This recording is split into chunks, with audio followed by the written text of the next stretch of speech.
அனைவருக்கும் வணக்கம். Option tricky trade channel மூலியம் உங்களை சந்திப்பதில் மிக்க மகிழ்ச்சி அடைகிறேன். நான் உங்கள் சந்தோஷ். நான் செபியில் பதிவு பெற்ற பங்கு ஆலோசகர் கிடையாது. இது பயிற்சிக்கான காணொளி. எந்த பரிந்துரையும் நாம் வழங்குவது இல்லை. நம்மளுடைய ஆப்ஷன் டேபிளுக்கு உண்டான வகுப்பு நம்மளுக்கு பார்த்திங்கன்னா ஏப்ரல் 27ஆம் தேதி துவங்குகிறது. சனிக்கிழமை மற்றும் ஞாயிற்றுக்கிழமையில் இந்த வகுப்பு நடைபெறும். விருப்பமுள்ளவர்கள் 9842610908 என்ற வாட்ஸ்அப் எண்ணிற்கு தொடர்பு கொண்டு அதனை பற்றி தகவல் பெற்றுக்கொள்ளலாம். எங்களிடம் ஈடுபட்டாலே, எங்களிடம் கலந்து கொண்டாலே, எங்களுடைய பயிற்சி வகுப்பு எடுத்தாலே வெற்றி பெற்று விடலாம் அப்படிங்கிற எண்ணத்தில் பங்கேற்க வேண்டாம். உங்களுடைய முடிவெடுக்கும் திறன் அடிப்படையில் மட்டுமே வெற்றி பெற முடியும்.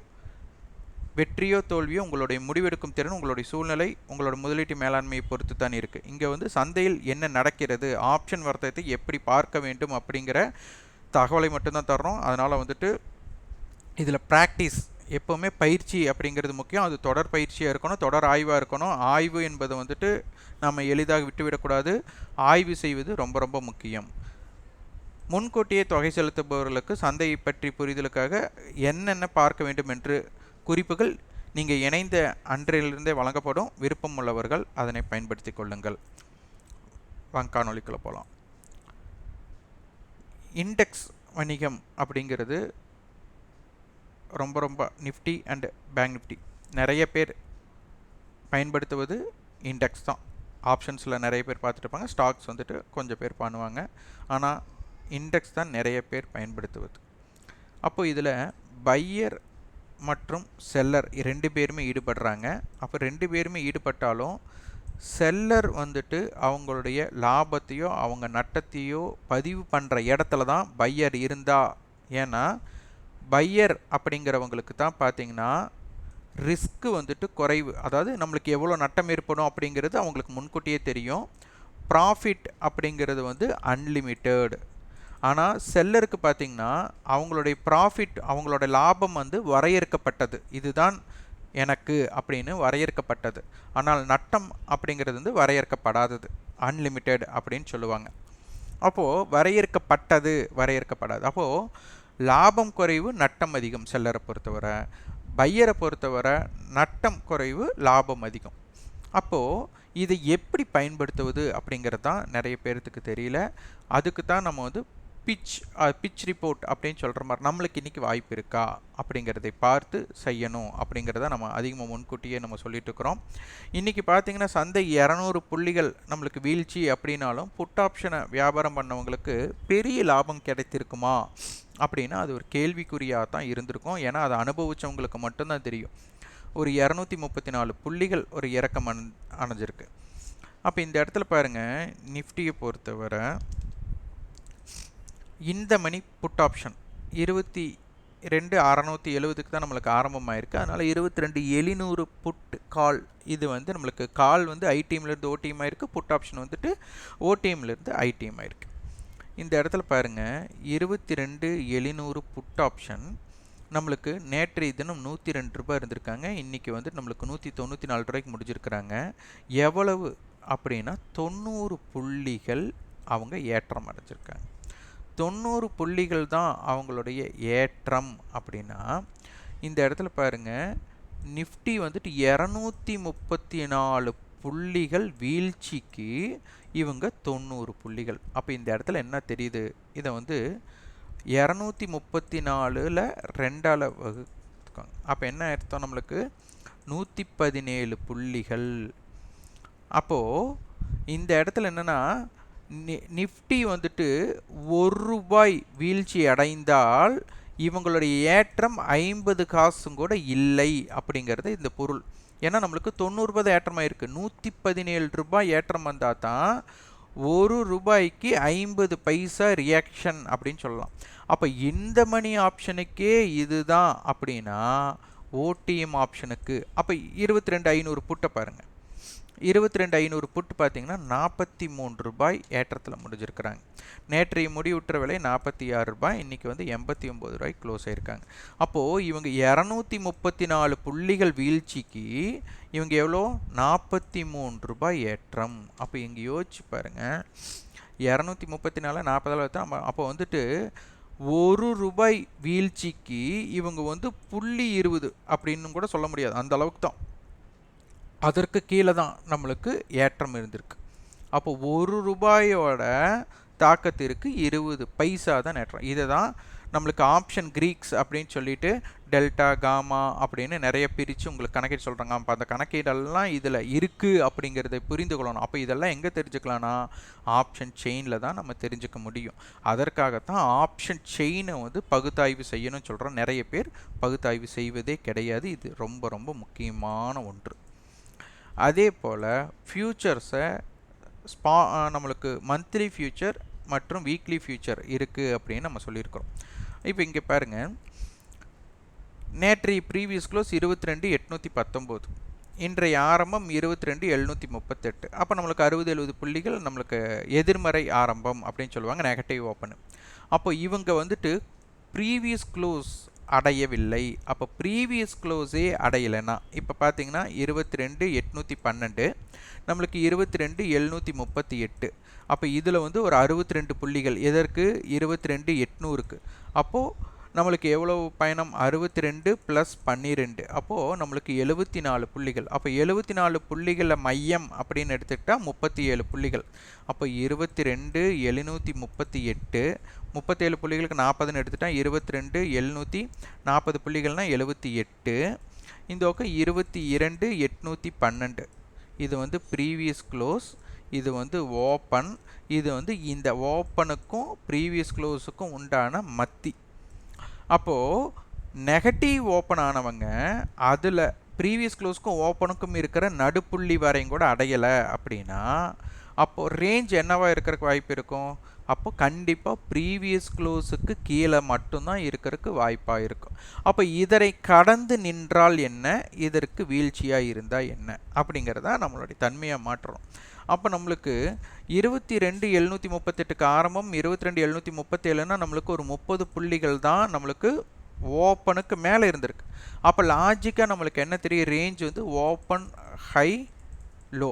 அப்போ ஓப்பன்லேருந்து ஹைக்கு 30 புள்ளினா 100 புள்ளிகள் எடுத்துட்டால் 70 புள்ளிகள் என்ன ஆகணும், லாஜிக்காக இங்கே வரணும். அப்போ இங்கே ஒரு பாக்ஸ் பேட்டர்ன் போடுங்க.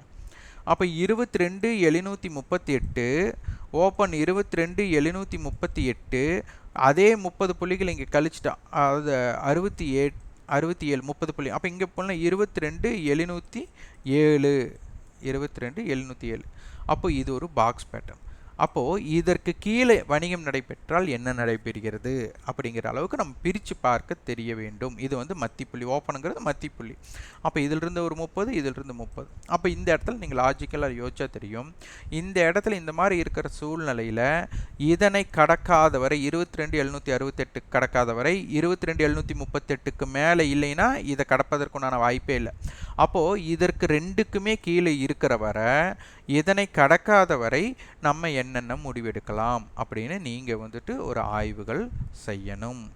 இங்கே வந்து நம்ம என்ன பண்ணுவோம்னா, சிலர் வந்துட்டு சந்தை இறங்குனா ஏதோ ஒரு இடத்துல யூட்டர்ன் அடித்து மேலே போயிடுவாங்க, மேலே ஏறினா இறங்கத்தான் செய்யும். இது எப்போது அப்படின்னா, நம்மளுக்கு எஸ்டர்டே ஹை எஸ்டர்டே லோ இதற்கு உட்பட்டு சந்தை இருக்கும்போது என்ன தாக்கும், weekly high weekly low weekly high இதற்குட்பட்டு இருக்கும்போது அதற்கு தகுந்த மாற்றங்கள் ஏற்படும். அப்போ இது எல்லாம் நீங்கள் பிரித்து நீங்கள் ஆய்வு செய்தால் மட்டும்தான் சந்தை பற்றி புரிதல் இது பண்ண முடியும். இப்போ போட்டியாளர்கள் யார் அப்படின்னு நம்ம பார்க்கணும். சந்தை வந்துட்டு நம்மளுக்கு வீழ்ச்சி அடைந்து 22,519 முடிந்தாலும் கூட 22,700 கால் 22,600 புட் கொடுத்துருக்காங்க, 22,700 புட் கொடுத்துருக்காங்க, 22,500 புட் கொடுத்துருக்காங்க, 22,600 காலில் கொடுத்துருக்காங்க. 22,500 அப்படிங்கிறது ஒரு நல்ல சப்போர்ட்டாக இருக்கிற மாதிரி இருக்குது. ஏன்னா இந்த இடத்துல அட்டவணையில் நம்மளுக்கு இந்த மணி ஆப்ஷன்ஸ் தான் கொடுத்துருக்காங்க புட் ஆப்ஷன்ஸில்.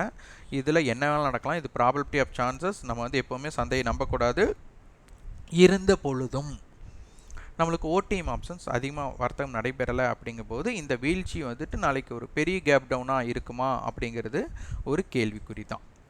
நாளை தினம் அப்படின்னா நாளைக்கு சந்தை விடுமுறையாச்சு, நீங்கள் நாளை தினம் அப்படின்னு சொல்கிறீங்களேன்ட்டு சிலரெல்லாம் வந்துட்டு நகைக்கலாம். இருந்தாலும் அடுத்த வர்த்தக தினம்தான் நாளை அப்படின்னு நம்ம குறிப்பிடுறோம், அதை உணர்ந்து கொள்ளுங்கள். அப்போது 22,500ல் சந்தை முடிஞ்சிருக்கிறாங்க அப்படின்னா 22,500 கால் 500 புட்டோட தாக்கம் என்ன இருக்குது அப்படிங்கிறதை முதலில் நாம் பார்க்க வேண்டும்.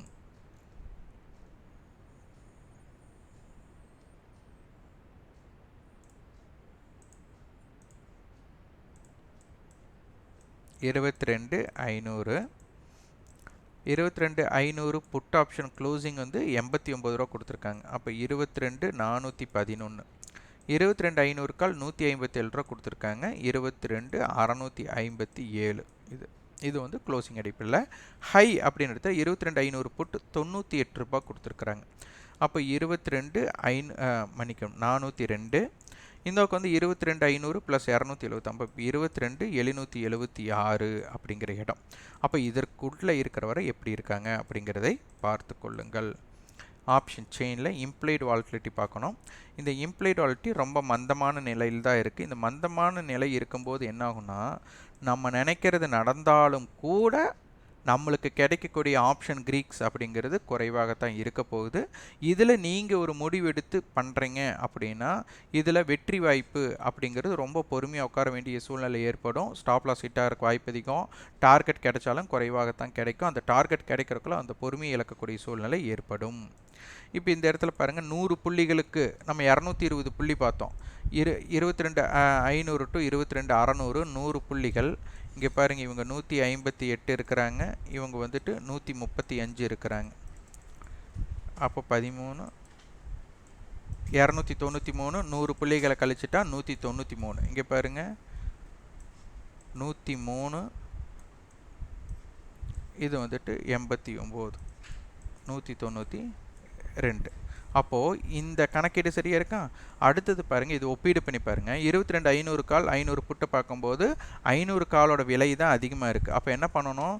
22,500 ப்ளஸ் வித்தியாசம் 500 காலுக்கும் 500 புட்டுக்கும் இது ஒரு 100 கன்வெர்ட் பண்ணுங்கள். 11 ரூபா. இது வந்து 58 ரூபா. அப்போ இது நம்ம ஆட் பண்ணால் 69. அப்போ இந்த 69னா 22,569 வந்து ஃபியூச்சர் இருக்குது அப்படின்னு இப்போ நமக்கு தெரிஞ்சாச்சு. இது அப்படியே, அதாவது வீக்லி ஃபியூச்சர், இது மந்த்லி ஃபியூச்சர் கிடையாது. உடனே வந்துட்டு நீங்கள் ஃபியூச்சர் வந்துட்டு 22,569 இருக்குங்க, மந்த்லி கான்ட்ராக்ட் பார்த்து தப்பாக இருக்குது, நீங்கள் தப்பாக வந்துட்டு பதிவு கொடுக்காதீங்கன்னு சிலர் பேச தொடங்கிடுவாங்க. அதனால் வந்துட்டு வீக்லி ஃபியூச்சர்னால் ஏப்ரல் கான்ட்ராக்டோட 18ஆம் தேதியோட முடிவுற கான்ட்ராக்ட். 22,600 இது கிராஸ் செக் பண்ணணுமா இல்லையா? நிறைய பேர்த்துக்கு வந்துட்டு இது வந்துட்டு சந்தேகமாகவே இருக்கும், இது எப்படி சொல்கிறாங்க. 22,600ல் பார்த்தீங்கன்னா 103 ரூபா கால், புட்டு வந்து 135 ரூபா. அப்போ யார் அதிகமாக இருக்கா? புட்டு அதிகமாக இருக்கா. அப்போ கழிக்கணும். 22,600 மைனஸ் 135, இது வந்து 103. அப்போ 32 புள்ளிகள். அப்போது 32 புள்ளிகளை கழிங்க. அப்போ 22,568. பார்த்தீங்களா? எப்படி கூட்டி கழிச்சாலும் இந்த கணக்கீடு இதுக்குள்ளே போடுறீங்களா, மற்றதுக்கெல்லாம் கன்வெர்ட் பண்ணி பாருங்களே அப்படின்னு சிலருக்கு வந்துட்டு இன்னும் தோணும். 22,550 இது கால் புட். இதில் யார் விலை அதிகம்? Call option. அப்போது அப்போ ஆட் பண்ணணும். 22,550 கால் ஆப்ஷனாக இருந்தால் ப்ளஸ் பண்ணணும், புட் ஆப்ஷனாக இருந்தால் மைனஸ் பண்ணணும் அந்த வித்தியாசத்தை.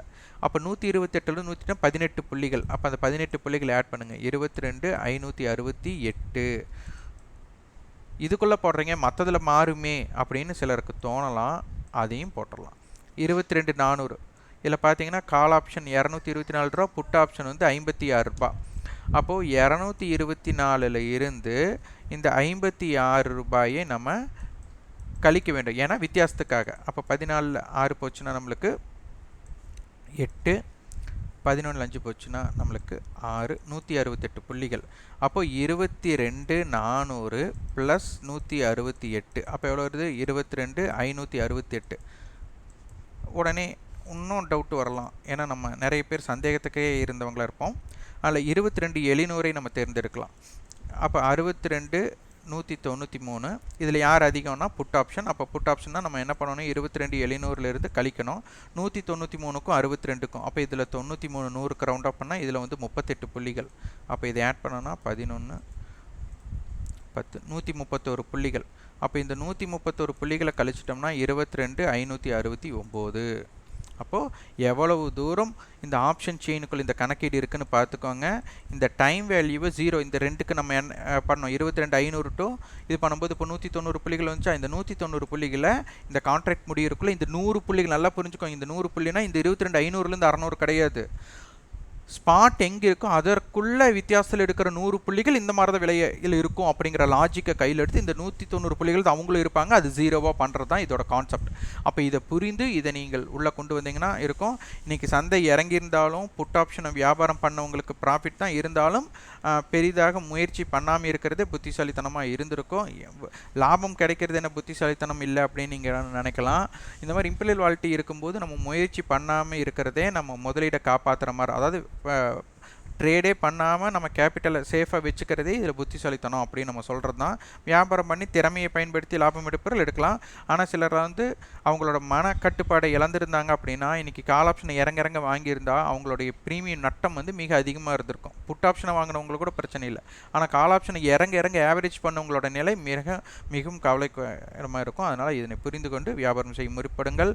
இது ஆப்ஷன் வர்த்தகம் அப்படிங்கிறது முற்றிலும் கணக்கியல் விதிப்படி தான் இருக்குது. அந்த கணக்கியல் விதியை தெரிந்து வியாபாரம் செய்யுங்க. அதனால் இதனை தெரிந்து கொள்ள முயற்சி பண்ணுங்கள்.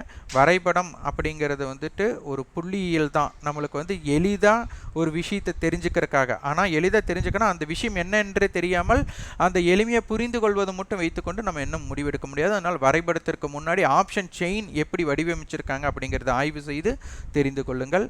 இந்த காணொலி உங்களுக்கு பயனுள்ளதாக இருந்தால் லைக் பண்ணுங்கள், ஷேர் பண்ணுங்கள், சப்ஸ்கிரைப் பண்ணுங்கள். கண்டிப்பாக உங்கள் ஃபீட்பேக்கை கமெண்ட் பாக்ஸில் பதிவு பண்ணுங்கள். நன்றி, வணக்கம்.